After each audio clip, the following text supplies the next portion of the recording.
Principal, Monsieur le leader de l'opposition. Oui, Monsieur le Président, on sait déjà que le gouvernement met à mal notre économie, mais cette semaine, il met à mal nos institutions démocratiques. Plusieurs des décisions que vous avez rendues n'ont pas été respectées par les membres du gouvernement. La ministre responsable de la condition féminine a noyauté une institution qui est totalement indépendante, le Conseil du statut de la femme. On en a fait abondamment la description. Et hier, elle persiste et signe et traite de façon cavalière une décision qui a été prise ici à l'Assemblée nationale par la majorité des députés, lui demandant de surseoir aux nominations. Elle a passé à la poubelle une décision de l'Assemblée nationale. Ma question est à la première ministre du Québec. Elle qui nous demandait cette semaine de dénoncer l'attitude du fédéral dans la création d'une Commission nationale des valeurs mobilières et qui nous demande de passer une décision unanime de l'Assemblée. Comment pense-t-elle être respectée par les autres parlements lorsque son gouvernement foule lui-même du pied les décisions de l'Assemblée nationale? Bravo.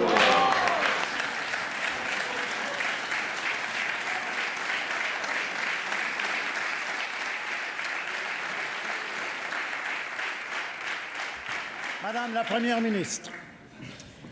Alors, Monsieur le Président, j'aimerais bien entendre le chef de l'opposition officielle, M. Philippe Couillard, nous dire exactement ce qu'il pense des principes que nous avons mis de l'avant par la proposition de charte des valeurs que nous avons déposée.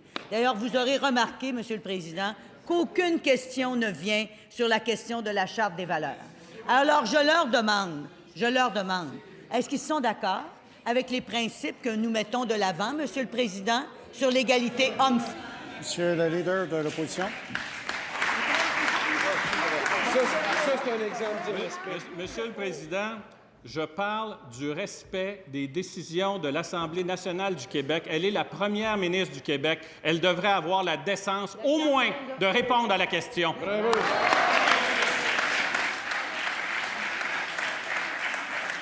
Monsieur le leader du gouvernement. La décence et le respect imposeraient au chef de l'opposition d'être ici en cette Chambre et de laisser parler la députée de Lapinière. Là, ça serait respecter nos institutions. Madame la Première ministre, évidemment, il vous reste du temps, mais sur la question. Certainement, Monsieur le Président. Elle est sur la question. Je suis totalement sur la question. Je vais rappeler au leader de l'opposition officielle qu'en matière d'indépendance, ce mot est absolument absent de la loi qui constitue la loi du Conseil du statut de la femme.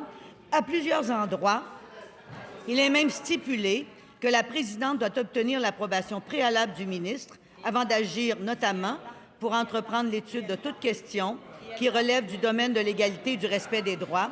Elle a cependant toute l'indépendance dont elle a besoin pour agir en ces matières et les 4 membres nommés par le gouvernement, selon notre prérogative, sont des gens de très grande qualité, Monsieur le Président.